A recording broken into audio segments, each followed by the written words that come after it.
What's up, Wayne Barron here with Dark Effects Studios, and today we're inside of Adobe Premiere Pro. This is the newest version, 2024.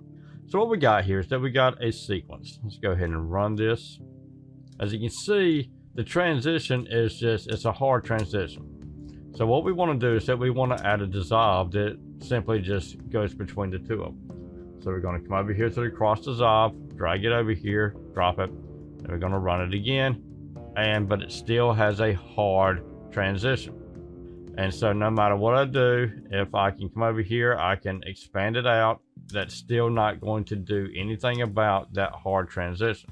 Let's go ahead and delete that. If you run into this issue, the way to fix it is to simply grab a hold of your sequence, drag it up to the top, put a cross dissolve here, and then put a cross dissolve here. This way they're on two separate timelines. Then we can come over here, we can run it, and we have our transition.